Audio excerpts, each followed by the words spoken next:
क्यों भी over acting करता है साला? ओवर एक्टिंग की औलाद। अब तेरे को बराबर होता नहीं क्या बोलने को? चले एक काम कर, 200 रुपए दे और 50 रुपए काट ओवर एक्टिंग के वजह। अस्सलामुअलैकुम, मैं हूं मोहसिन ज़फ़र। आप देख रहे हैं मेरा यूट्यूब चैनल LBW।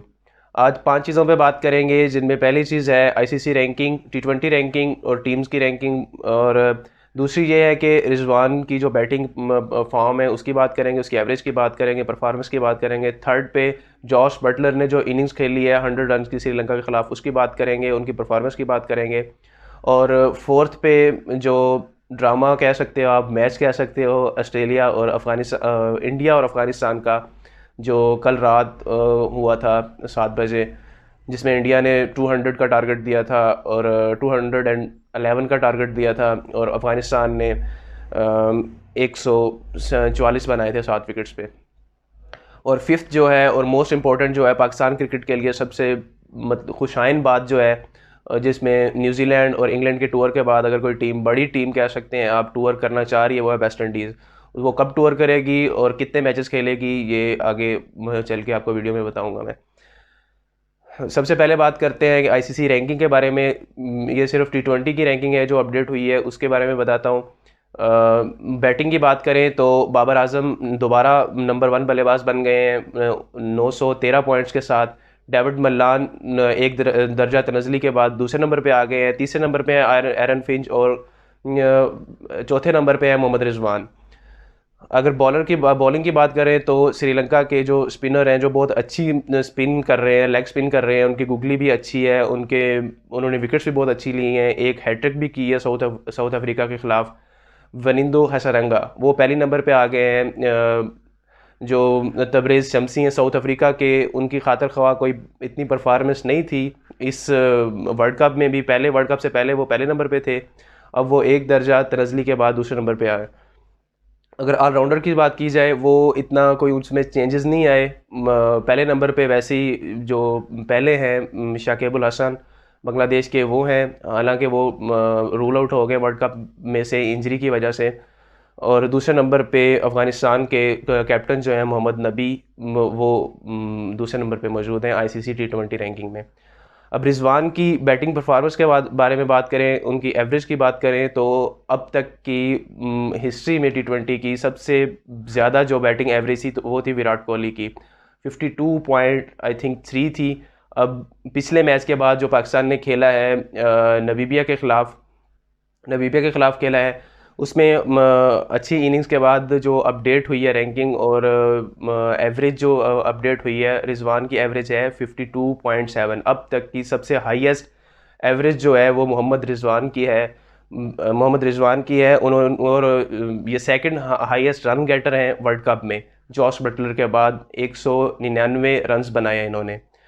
और इन्होंने जो इनिंग्स खेली है नबीबिया के ख़िलाफ़, बहुत आला इनिंग्स थी। ये नहीं कि जाते ही इन्होंने हिटिंग की हो या चौके छक्के मारे हों, इनको टाइम मिला। इनकी स्टार्ट में स्ट्रगल की इन्होंने, पेस बॉलिंग बहुत अच्छे कर रहे थे, स्टॉप की बॉल मिस भी हुए, बीट भी हुए, लेकिन एंड में जो इन्होंने बारी खेली है जॉस बटलर की तरह, जैसे जॉस बटलर ने श्रीलंका के ख़िलाफ़ खेली थी, जिसमें उनकी एक सेंचुरी थी और पूरी टीम के सिर्फ 60 रन्स थे, और सिर्फ जॉस बटलर की सेंचुरी थी।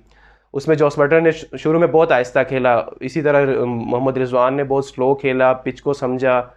ये UAE की पिचेस है ना, इस पे टाइम देना पड़ता है बैट्समैन को।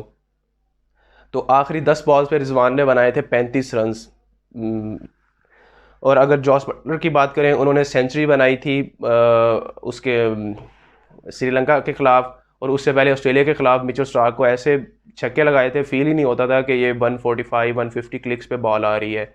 विकेट्स दिखा के बिल्कुल स्ट्रेट सिक्सेस मारे हैं जॉस बटलर ने मिचेल स्टार्क को।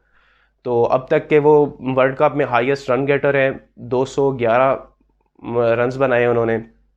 उसके बाद मोहम्मद रिजवान है, उसके बाद बाबर आजम है। और अगर रात वाले मैच की बात करें जो इंडिया और अफ़गानिस्तान का था, उसमें तो कोई फाइट ही नज़र नहीं आई अफ़गानिस्तान की तरफ से, सिर्फ इंडिया ही इंडिया था। कैचेस ड्रॉप कर रहे थे, बहुत इजी कैचेस थे, ऐसे सिंपल प्रैक्टिस जैसे प्रैक्टिस कैचेस होते हैं, थ्रो के कैचेस, वैसे कैचेस थे, वो ड्रॉप हुए। बाउंड्री लाइन पे कोई ज़्यादा फील्डिंग नहीं थी, और बॉडी लैंग्वेज में से भी ऐसे लग रहा था जैसे बस पहले ही हारे हुए हैं या कुछ ऐसा है, फिक्स्ड है। फिक्स तो कह नहीं सकते, ये तो अल्लाह जानता है या वो जानते हैं जिन्होंने किया है।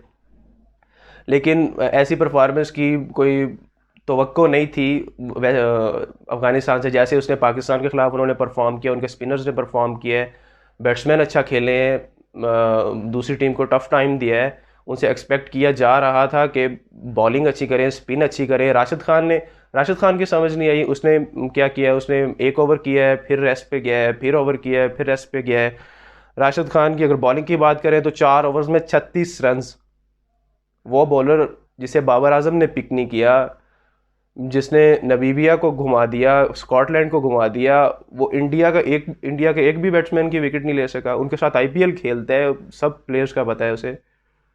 हैरत की बात है। और उसके बाद जो नवीनुल हक थे, पाकिस्तान के खिलाफ इतने अच्छे यॉर्कर किए उसने, विकेट टू विकेट बॉल की, लेकिन बॉलिंग अगर उसकी देखें, लाइव मैच जिसने देखा है उसे पता है, बॉलिंग देखें सब आउटसाइड ऑफ रूम दिया हुआ था। ऐसे बॉलिंग कर रहे थे जैसे गली क्रिकेट खेल रहे हो। उसको लगे 4 ओवर्स में 59 रन, एक रन कम है 60 से, 59 रन उसे 4 ओवर्स में लगे। और अगर पॉजिटिव पॉइंट ऑफ व्यू से देखा जाए तो इंडिया के दोनों ओपनर्स ने परफॉर्म किया है। शर्मा ने बनाए हैं 74 और केएल राहुल ने बनाए हैं 69। तो इंडिया के लिए अच्छा है कि उनकी जो रन रेट है वो पॉजिटिव में आ गई है। पहले नेगेटिव में थी, -1 पॉइंट समथिंग थी, अब पॉजिटिव में आ गई है। तो अगर अब उनके चांसेस बनते हैं, अगर अफ़गानिस्तान जो है वो न्यूजीलैंड को ज़्यादा मार्जिन से हरा देता है और इंडिया ऐसे ही जैसे 66 रन से जीतता है अगला मैच भी, नमीबिया वाला भी, स्कॉटलैंड वाला भी। Hope for the best. देखते हैं इंडिया के साथ नेक्स्ट मैच होता है हमारा कि नहीं होता। और 5th पॉइंट की बात करें तो वेस्ट इंडीज़ ने अनाउंस किया है, पीसीबी ने अनाउंस किया है कि वो पाकिस्तान का टूर कर रहे हैं 3 वनडेज़ के लिए और 3 T20s के लिए, जो कि स्केजुअल है 13 दिसंबर से 22 दिसंबर। थैंक यू, अस्सलाम वालेकुम।